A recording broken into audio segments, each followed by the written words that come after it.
At noon today, I declared a state of civil emergency in Maine. You need to know that you are not in this alone.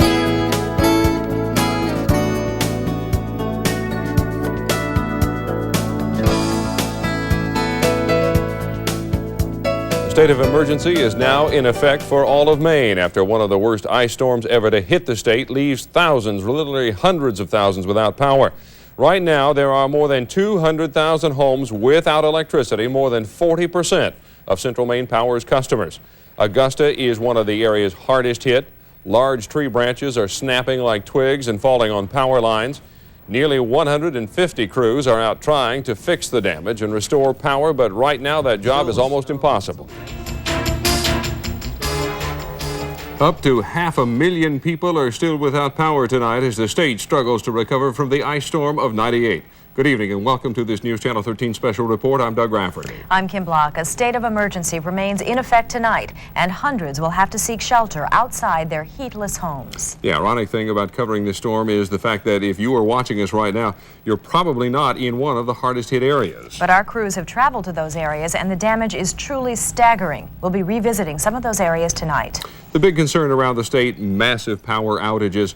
More than 300 line and tree crews were on the job today, some from as far away as Maryland. But despite the unprecedented recovery effort, more than 237,000 homes and businesses are still without power tonight as the icy limbs just keep falling. A lot of melting going around today, but tonight we're going to be frozen back up again. Frozen hard again, and some towns did not enjoy all that melting today. I mean, it got up to near 40 in Portland. That was nice. We appreciate that. Augusta struggling into the mid-30s. Some of the hardest hit areas where there was the most ice barely got above freezing today. Coverage of the ice storm of '98 continues now with 11 at 11. Good evening, I'm Jennifer Miller. It's a potentially dangerous situation tonight as temperatures dip into the teens. Many Mainers are still living in homes without heat. We begin tonight with the latest storm headlines. Here's what you need to know. Central Maine Power crews have made progress. Right now, CMP says there are 177,000 customers without power. The Red Cross continues its effort to provide relief to storm victims. And tonight, some Red Cross volunteers from out of state have arrived to help. And many children will have another day off from school tomorrow. We will have an updated list of school cancellations. That's how the ice storm of '98 unfolded on our airwaves. I'm WGME 13's Kim Block. January of 1998 has notched a permanent place in the natural history of Maine and in the memories of Mainers. We had just finished wishing each other Happy New Year when we found ourselves asking, did you get your power back yet? The ice storm that started on Wednesday, January 7th seemed unremarkable at first, but within 48 hours it was clear this was history in the making.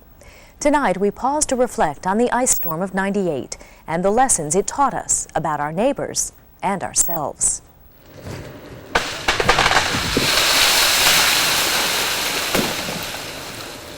The storm had an eerie soundtrack, the crack of wood, the tinkling of ice showering onto the ground. Those falling limbs knocked out power to 3/4 of the state of Maine. Without our televisions, our stereos, or even our vacuum cleaners, the silence was deafening.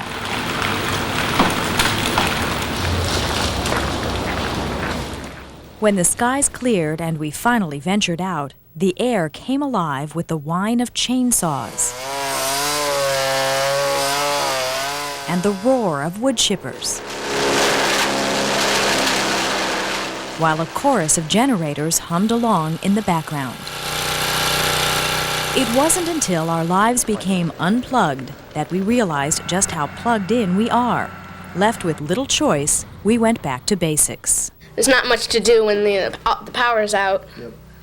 But coloring, drawing, homework, stuff like that. Families dusted off their board games, and we all rediscovered the charm of a good hand of cards. We were forced to get a little creative, finding new ways to light up our lives and fill our bellies. We flocked to grocery stores in search of the bare necessities: rock salt, batteries, and water. We waited patiently in long lines at gas stations, armed with 5-gallon cans to carry fuel to feed our now precious heaters and generators. The storm even changed the way we talk to each other. I know, there are two questions these days, is do you have your power, or if you don't, how long has it been, right? Yeah. The whole world seemed a little off-kilter. The president of the power company kept turning up in a flannel shirt and jeans. There was no power at his house either. Even the governor was left in the dark. I just realized I forgot to shave. I'm in the same clothes I was in this time yesterday. Cut off from the outside world, we were left to rely on each other. You guys doing okay? Yeah. We're doing fine. We worried about the elderly and the sick. The governor asked us to check in on our neighbors. Call them up. That's what I did on the way over here tonight. I called two of my neighbors, and I just wanted to be sure they were all right, all set for the night, because that's where it can break down. It's got to be neighbor to neighbor tonight. But Mainers don't need to be told to look out for each other. It just comes naturally. They all gather together and have powwows in the living rooms with the kerosene heaters and everything like that. It's really fun, actually. An amazing number of Mainers adopted that attitude throughout this storm, especially in the early days. After all, we figured this is Maine, and we'd had fair warning that the storm was on its way. Let me tell you, it is a bad night to be traveling, bad night to be out on the roads. It is going to get worse, Kim. The storm is going to last through the night and for several hours tomorrow, too. And it did get worse, much worse. With freezing rain falling over most of Maine Wednesday, we prepared for a sloppy ride home and an icy Thursday morning commute. But no one was prepared for what was really happening.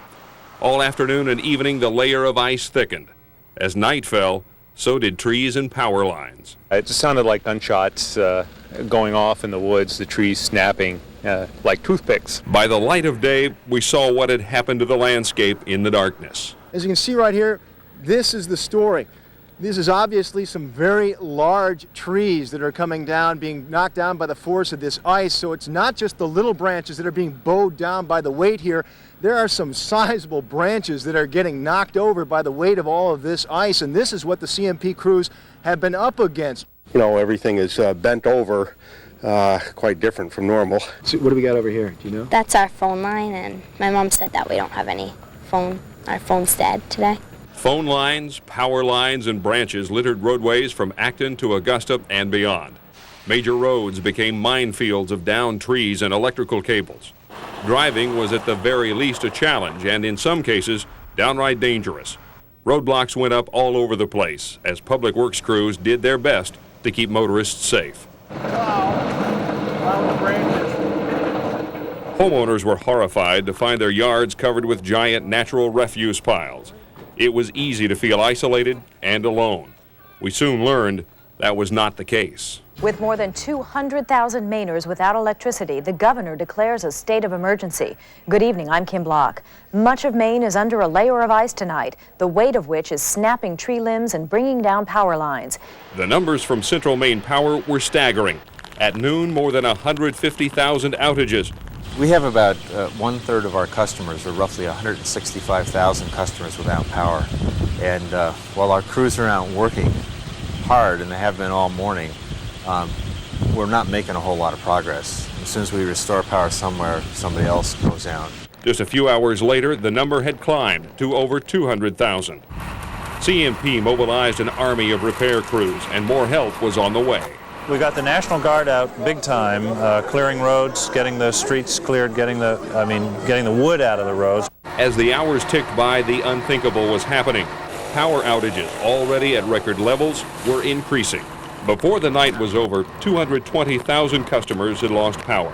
For many, no electricity meant no heat. And with temperatures dropping, emergency shelters sprung up at schools, town offices, fire stations, any place big enough for a few cots and tables. Red Cross volunteers staffed the shelters and urged anyone who didn't have electricity to come in from the cold. We have cots, blankets, food, lovely array of food here.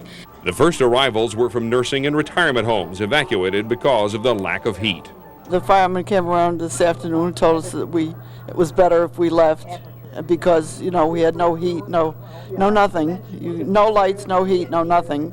Not because they didn't furnish it, but because the power was out everywhere. And they suggested that we pack a few things and get out. So they came in a van for us, and here we are. You having fun? Yeah, having a great time. Still, most people chose to weather that first long, quiet night in their homes.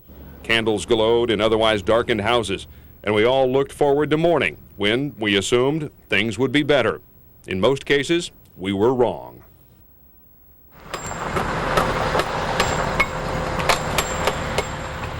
Friday morning, and things had gone from bad to worse. The freezing rain was still falling.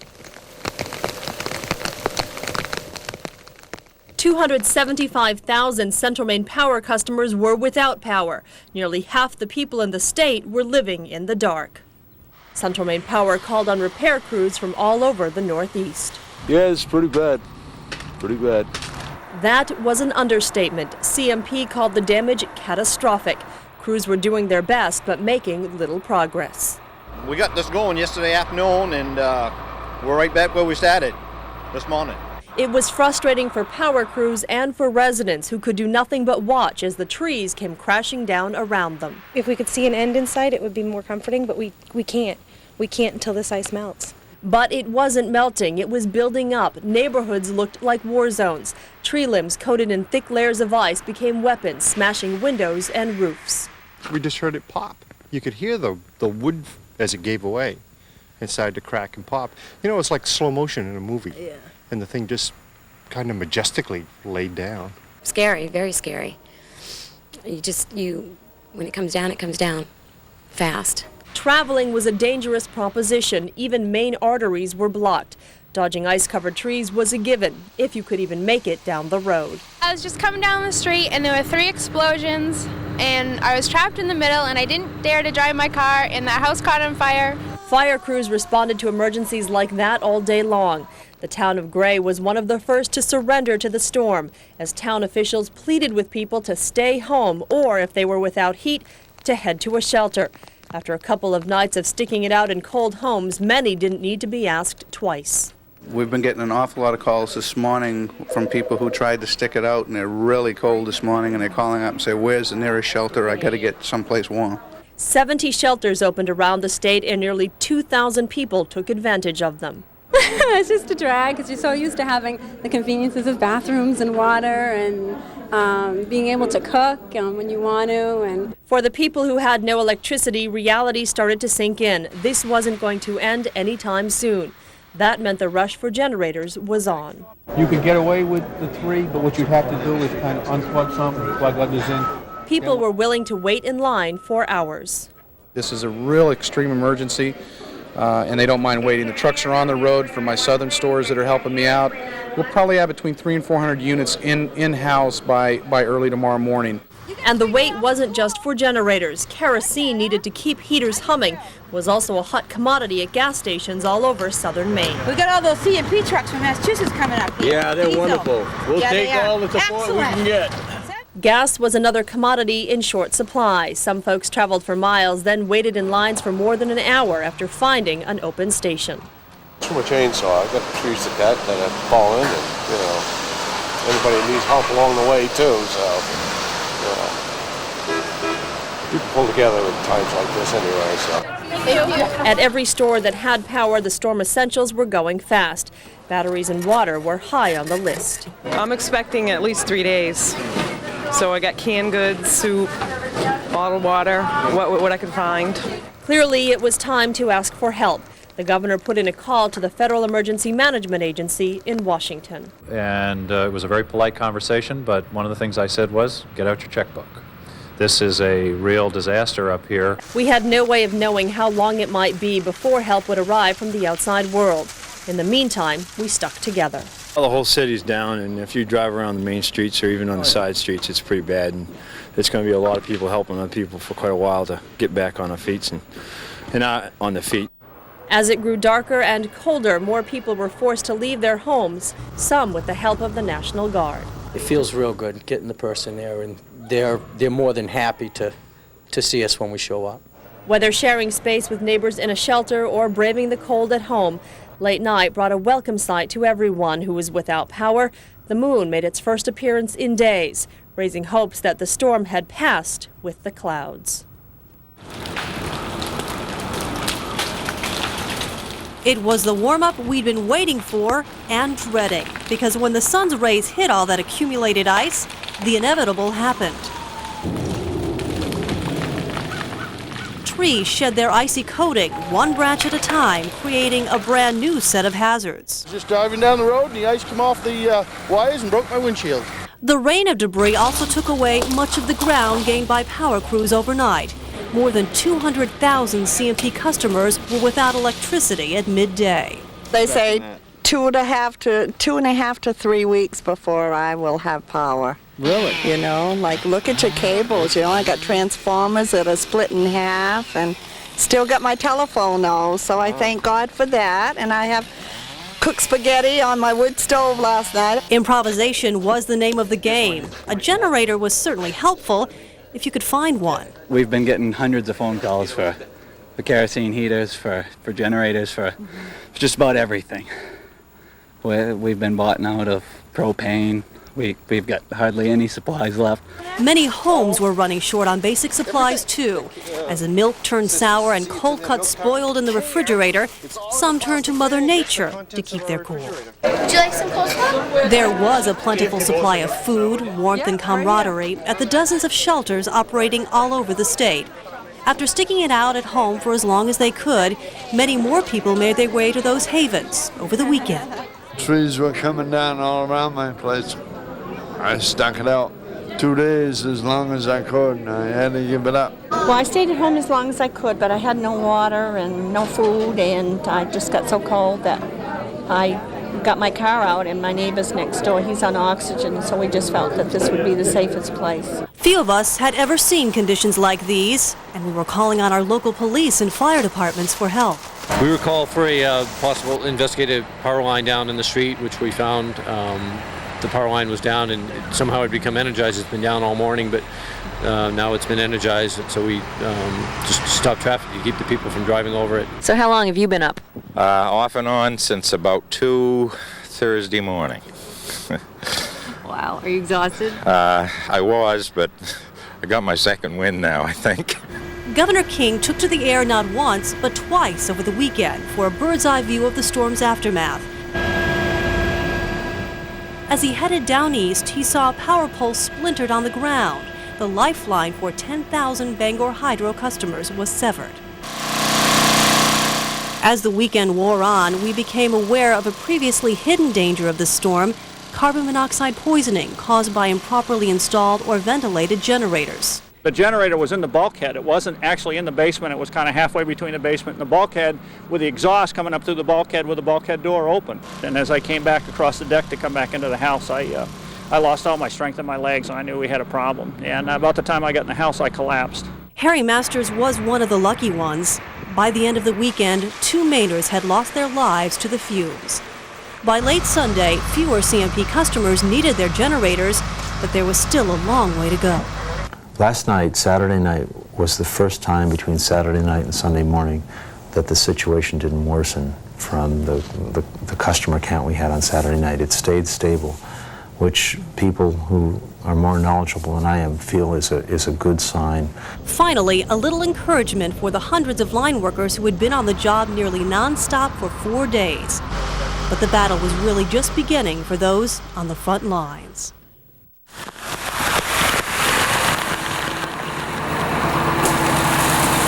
The rains and ice came and caused the trees to stop loading up and coming down, breaking, bringing down power lines. Not only were they down, they looked like they'd been just exploded. This is the worst I've ever seen. This is worse than the floods, the hurricanes, and 2 or 3 ice storms put together. Some of them have worked on the power lines for more than 40 years, and they've seen a lot in that time. But every one of them says the same thing. This is the worst they've ever seen. How bad is this storm?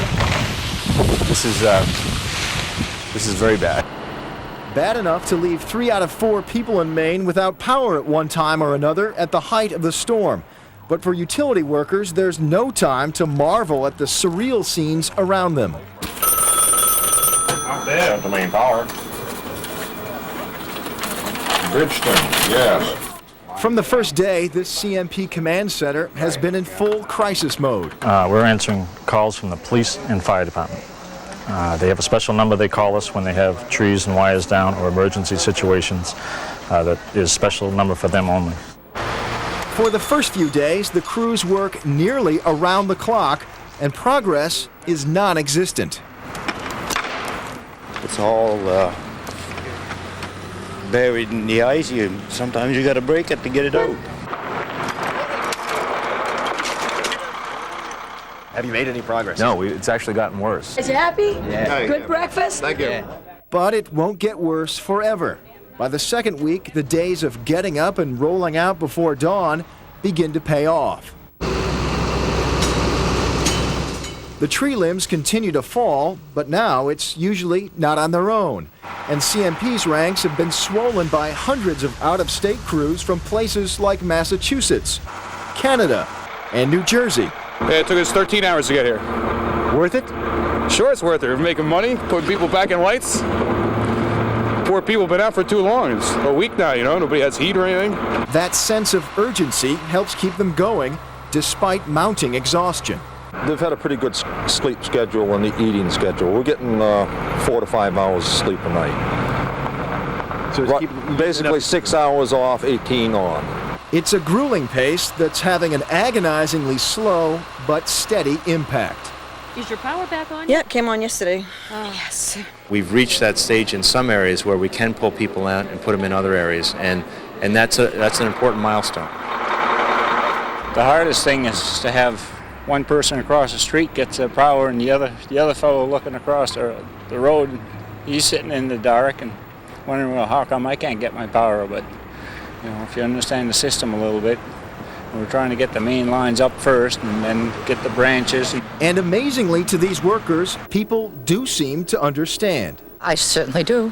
Yeah, I do. They're doing what they can. Cookies, quiche, line workers, even people that do not have power have been offering them hot chocolate off their wood stoves. The signs of support are everywhere. That includes air support. A week after the storm, more crews arrive, this time from North Carolina by military airlift. Wanted a long john? We live in the mountains of North Carolina, in western North Carolina, and we have a lot of weather like this also. And So they figured you'd know how to handle it. well, we're going to give it a try. But there is still one major setback ahead. With only a handful of customers still powerless, 17 days after the initial ice storm, a second blast of ice strikes, knocking out tens of thousands of new customers. Now we realize what the rest of the state's been going through. This time, the repair job is much simpler, and the majority of customers are back online in a matter of hours. So the crews that came in from out of town to lend a hand are finally able to go home. But for CMP and its employees here in Maine, the job is still far from over. Between the seasonal residences, which are going to take months and months of work, and the quick repair jobs that we have to go back and make more permanent, we're going to probably be working all this year, literally all of 1998, to fix all the damage done by the storm. Mainers will never forget the out-of-staters who worked day and night to bring the lights back on. And we found out many of them will never forget the Mainers they met along the way. Amy Sinclair caught up with some of them as they were heading out of town. These linemen have been up and on the road before dawn every morning for the last 3 weeks. Today is different. After a final breakfast together, they're going home to their families in Connecticut, Massachusetts, Rhode Island, and Pennsylvania. And extra order of toast, please. I'm ready to go home. Yes. Take the rest of the week off and relax, sleep. It's gonna be nice. For the workers, the last 20 days have been punctuated by repair jobs. Events at home marked the real passage of time. My son's in the Cub Scouts and he had his Pine Wood Derby race. And we built a car together, of course, and he won, so I missed that. The biggest thing I missed was my baby. She rolled over for the first time. Now, finally, they can reflect on the enormity of the job that's behind them. Thank you. And the people who made their cold and grueling task bearable. Bud was great. He was a 70-year-old man. He showed up that night with his fire truck and put up a bunch of lights for us so we could see. And then the rest of the week, he's come out every night with us. The people in the garage in Lewiston Steve and Paul, just good people. And if that's an example of what the people in Maine are like, you're lucky up here. But it's no wonder, really, that Mainers are thankful. These are the guys who restored our heat, lights, and TV sets. The guys who made life normal again. As I was driving down the turnpike, I saw a sign that said, "Ice Storm Utility Crews, Maine thanks you." It shed tears, believe it or not. I felt so good that Maine was able to thank us like that. They leave exhausted, driving towards home, leaving behind a grateful state. I would enjoy coming back to Maine. Not under the circumstances that they have, but I would love to come back. And we'd be happy to have them back anytime. If you are one of those lucky people who never lost power during the storm, it's probably hard for you to imagine what it would be like to be forced from your home simply because of a lack of electricity. Most people resisted early pleas to go to emergency shelters, but after a while, a warm, bright shelter is much more inviting than your cold, dark home. Jennifer Miller shows us what it was like to take shelter from the storm. I'm making chicken a la reine soup and chicken nuggets. When you've been without power for a few days, there's nothing like some hot chicken soup to make you feel at home, even if you are in an emergency shelter. For a lot of people, mealtime proved to be one of the highlights of the shelter experience. It was a chance to rejuvenate, a chance to have dinner with the family. It was almost like being at home. They gave us wonderful food. We had a chicken supper that night. We had all the cots, the blankets, and was just wonderful. With the help of other agencies, such as the Salvation Army, Red Cross volunteers dished out more than 66,000 meals. That number doesn't include meals served at emergency shelters set up by individual towns. At the height of the storm, there were 178 shelters operating across the state. Of them, 64 were run by the American Red Cross. Linda Kaufman took refuge in one of them after the kerosene heaters she was using to keep her warm made her ill. I'm quite happy with it. I wish I'd come earlier. We got a nice hot meal even when we got here at 11:30, 12 o'clock. When temperatures started dropping, people retreated to the shelters so quickly, some of them ran out of supplies. I'd rather see the people like the elderly and the sick get the cots rather than somebody like me, because my kids will be fine on a mat and I'll sleep on the floor to have another kid sleep on my mat because they're more important to me. There's some guys here that tell me they think there's some cots at the Reserve Hall over in Auburn on Minot Avenue. It took some legwork, but eventually everyone managed to track down the essentials. Shelter life was far from luxurious. There was the lack of privacy. Some shelters had wall-to-wall cots. In others, your bedroom was in the middle of a hallway. Mothers weren't always able to find the facilities to make dinner for their kids. And for people with health problems, conditions could be a bit uncomfortable. In Waterville, we met a woman whose father had chronic emphysema and needed oxygen 24 hours a day. That story is only the beginning. I've had diabetics with their sugars over 400 because of the food that is available. Some of them have eaten things that they shouldn't eat, and then they're going into some coma-like episodes. It's kind of hectic because you try to relax, but you can't because you have to take care of both the kids at the same time. One's running around and you got to pay attention to your younger one and feed him and change his diaper and take care of him, and the other one's raising holy heck. For some, the toughest part about going to the shelter was getting to it. Dozens of elderly Mainers caught rides with their local police and fire departments. The National Guard even pitched in. I don't like it. I like to stay put. It was a challenge to keep yourself entertained. The most popular way to pass the time was with a game of cards and conversation. We've seen people here that we never did expect to see, that we've run into. Friends I haven't seen for ages, and they're here because this is the only shelter that really can accommodate them. Just being with other people is a lot better than being home alone.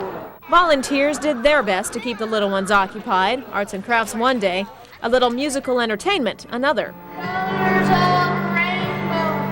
Some kids got an impromptu civics lesson when Maine's senior senator stopped by. Hi there, how are you? For more than 2 weeks, these public buildings became makeshift homes. It's an experience storm refugees don't want to relive, but will never forget. I have never seen anything like this, never in all my life. I'll be glad when it's over with. I want to go home. We're looking for volunteers to staff the shelters. When the call went out, the response was overwhelming. It seemed everyone wanted to help. We live in South Paris, and our lights went out, and the restaurant's been closed for a couple of days, so I might as well cook for everybody here. Yeah, sure. It's fun. It gives you something to do and it helps people out.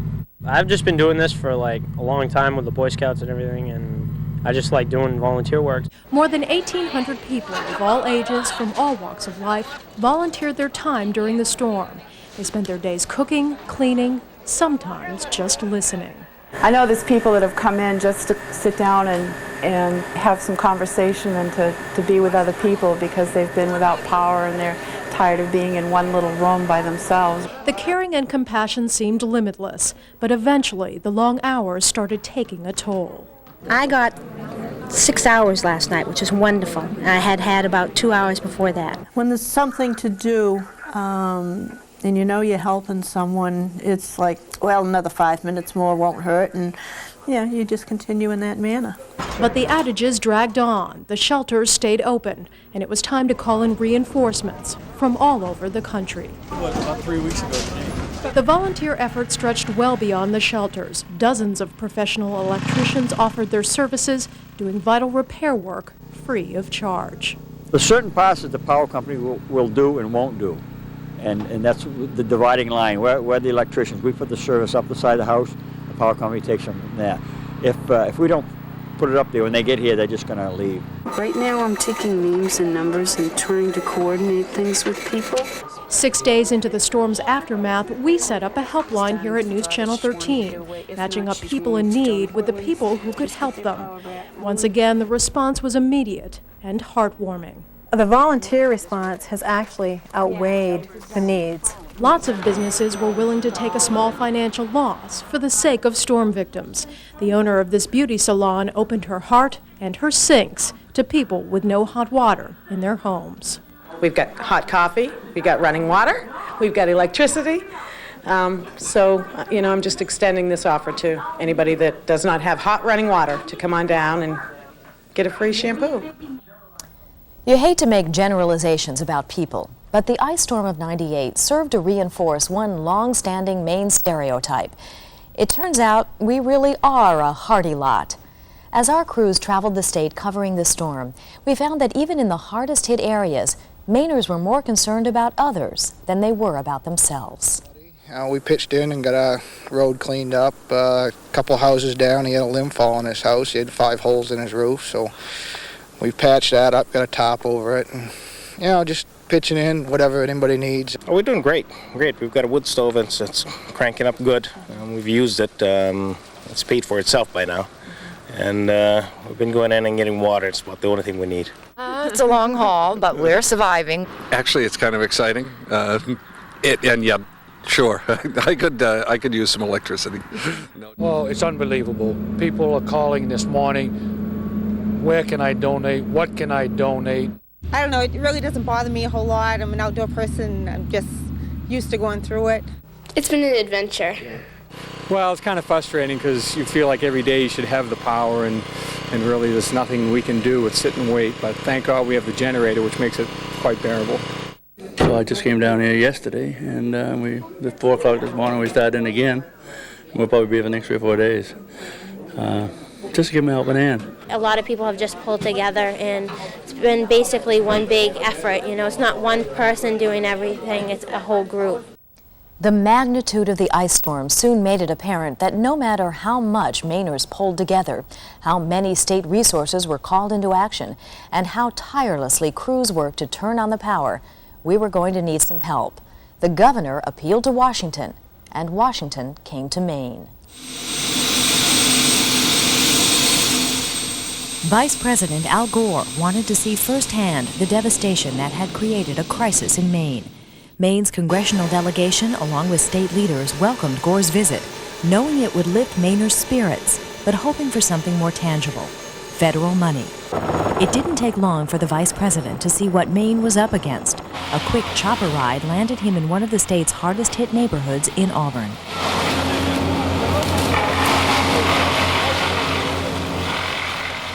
And despite the seriousness of the situation, some Mainers couldn't resist snapping photos of the Vice President for their Ice Storm 98 scrapbooks. Gore's visit was indeed a boost to morale. I think it's so exciting to have the Vice President with us. I've got his tea if he's willing to drink it. They tell me that's all he drinks. My husband had the coffee, but I took out the tea and put it in the thermos, hoping that just to offer it to him. The Vice President had something to offer too. But first, at a briefing with the governor and state emergency management teams, he listened to the staggering statistics that had come to be the daily measurement of CMP progress. At the height of the crisis, we had between 800,000 and 900,000 people out of 1.2 million without electricity.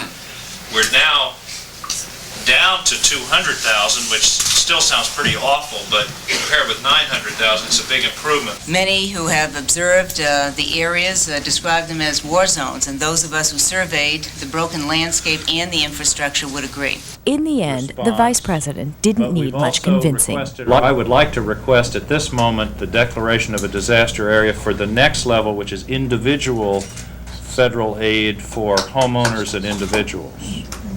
Approved. The Vice President also brought help for Maine's small businesses. Small Business Administration, as a result of the governor's request, is going to be providing assistance in the form of low interest rate loans to businesses that have been hurt. I know that a lot of businesses have suffered losses. A lot of farmers have suffered losses. Dairy farmers, the maple sugar folks, and others. We're going to do our very best to help out. What has impressed me more than anything else by far is the way the people of Maine have really come together and risen to this occasion. It is extraordinary to see it and hear it and feel it. He even took a moment to rib Congressman John Baldacci, whose family runs a restaurant in northern Maine.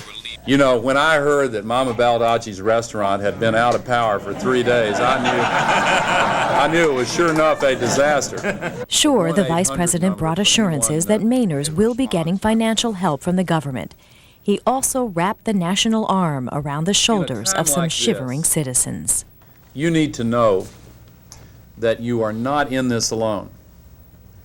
You've joined together and you're helping each other. And as I said before, your spirits are high. But you need to know that the entire United States of America is standing with you. Federal money will go a long way toward fixing the financial problems caused by the storm. But it will be years before our landscape recovers. Crystal Canny looks at the lasting scars of the ice storm of '98. Well, this tree was probably planted when this house was built, and this house was built in 1830, so that makes this tree about, what, maybe like 180 years old, 160 years old.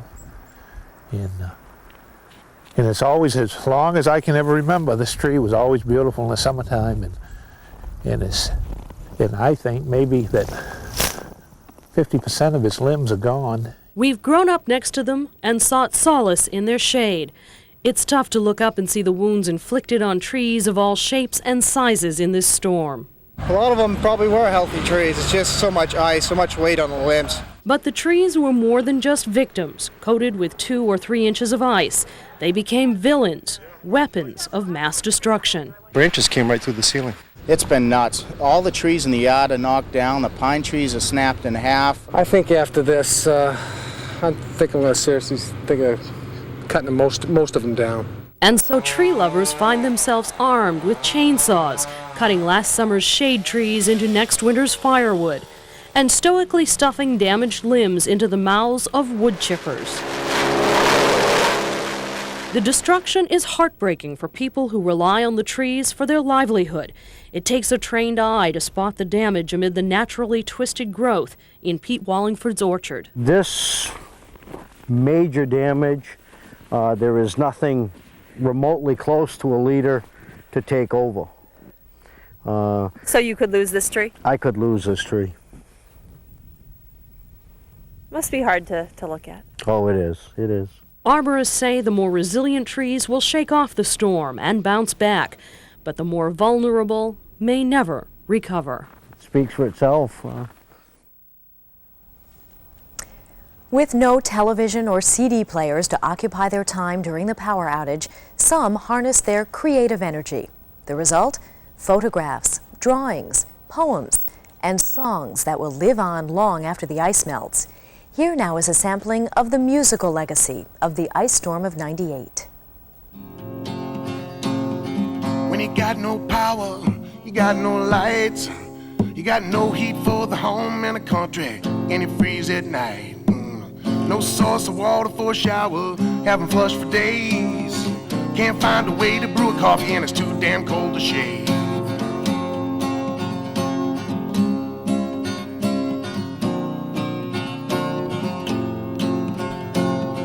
Looking out my window, down power lines, and over there on my front stairs there's a big old pile of pines. Childish generator, all filled up with gas, but I see him now about every hour, cause the gas, it just don't last. When you got no power, you got no lights, you got no heat for your home and the country, and you freeze at night. No source of water for a shower, haven't flushed in days. Can't find a way to brew a coffee and it's too damn cold to shave. When you wake in the morning and you can't feel your feet, and your hands are froze to the side of your head and eyes 2 inches deep. You're a needing neighbor, thought I'd let you know we've a couple of hands that we're glad to kill if you help us melt the snow. When you got no power, you got no lights, you got no heat for a home and a country, and you freeze at night. No source of water for a shower, haven't flushed in days. Can't find a way to brew a coffee and it's too damn cold to shave. Here's a word for the linemen, they've been up all night. Though you can't feel your fingers now, we'll thank you for the lights. It took a special something in the storm of '98, and though we know we'll pay the price for now, we think you're great. When you got no power, you got no lights, you got no heat for your home and a country, and you freeze at night. No source of water for a shower, haven't flushed for days. Can't find a way to brew a coffee and it's too damn cold to shave.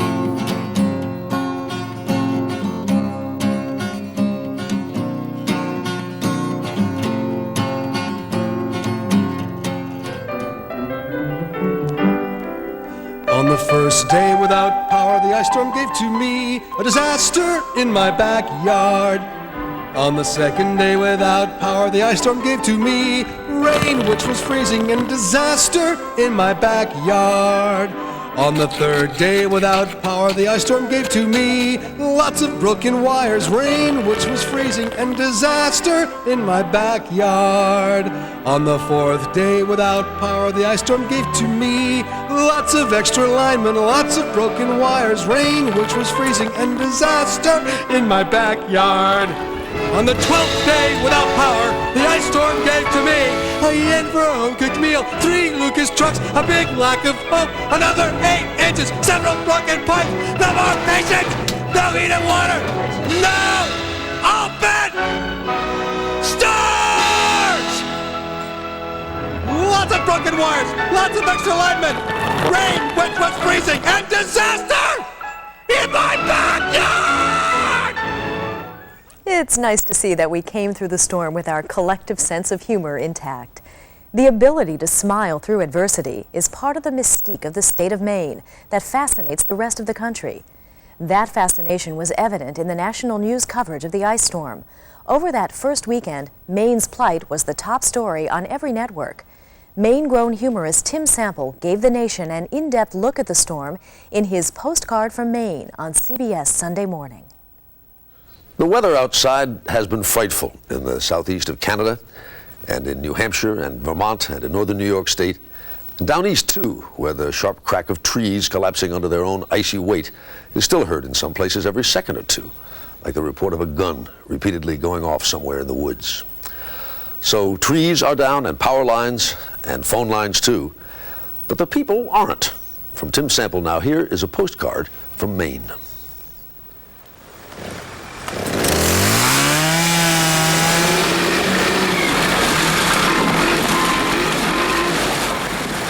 As we struggle through the second week of the worst natural disaster anyone here in the state of Maine can remember, Mainers keep asking each other the same question. Have you got power? I rode around with cat to keep warm, and then I'd go back, and it was awful. It got down just as far as the thermometer would go. Last count, we had over 40 trees in my driveway, and then another 20 in the yard. So I won't be going to my house for a while.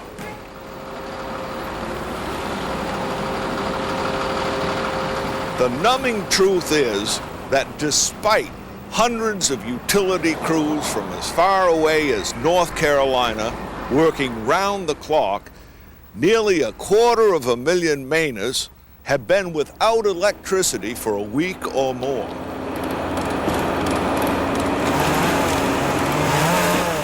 These devastated birches recall a line from Robert Frost.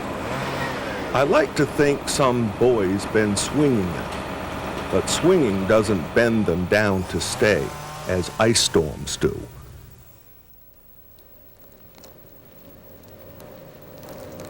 Maine, the way life should be. Well, not at the moment. Unless living in an emergency shelter is what you had in mind. Saturday morning we woke up and we could see our breath in the house and we knew it was time to get out. We tried to tough it out, but it was just too much. Yeah, it was. So we came here. Jan and Chris Dinsmore lost power the Wednesday before last. They came to this Red Cross shelter at Oxford Hills High School for a hot meal and a bed. Mashed potatoes. Put it there somewhere. All right, hold on now. The puppy started getting sick, and then my son started coughing. Sally and Nance, and many others, found themselves in need of more than just a warm place to stay. Along with the ice came problems nobody had anticipated. Like what to do with the other family members, the furry, finny, and feathered ones that the shelters can't accommodate. Because I wanted to see if we could sneak a couple in, because they're only 2 pounds. I figured you could put one in each pocket, you know, and get away with that for a little while, but they said no go. Sally's dogs, along with a whole lot of other people's dogs, are here at the Little Jungle Pet Store in nearby Norway. Owner Chris McAllister, with help from a group called Voice for Animals, has turned the Little Jungle into the Big Jungle. We've got 47 or 48 dogs, I think, at last count. I've lost track of the number of cats, but we've had 30 or more. I have a chinchilla. My pet hedgehog has ended up here. We've got about 75 birds, unless more have hatched. I've got 2 snakes. We've had 4 iguanas, a desert collared lizard, 2 rabbits. In response to the crisis, Chris is offering her neighbors a Maine version of Noah's Ark. Somebody is sleeping here overnight. If you decide you need to call and ask how your animals are doing, you can call us and you can come in anytime and visit them, okay? And as soon as you get the heat and your electricity back on and everything, you take them back home. The storm has scattered power lines, splintered trees, and left much of the state shivering under a blanket of ice. Despite the hardships, there is much gratitude. Even after they get their power back, people like Ray Parks return to the shelters to help out. I stayed here Friday and Saturday. I got power back Sunday. Then from Sunday to now, I've been over here volunteering. It's been somewhat kind of a surreal experience. Chris Dinsmore.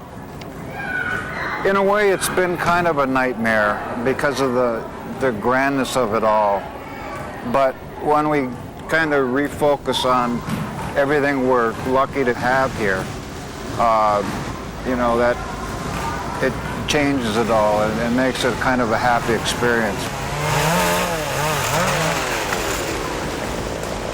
Have we got power up here in Maine? Well, I'd say the answer is yes. Though many of us are still waiting for electricity, we do have power. And it's a kind of power which grows stronger in adversity. the power of human compassion, and it spreads a warmth that even the worst ice storm can't freeze over.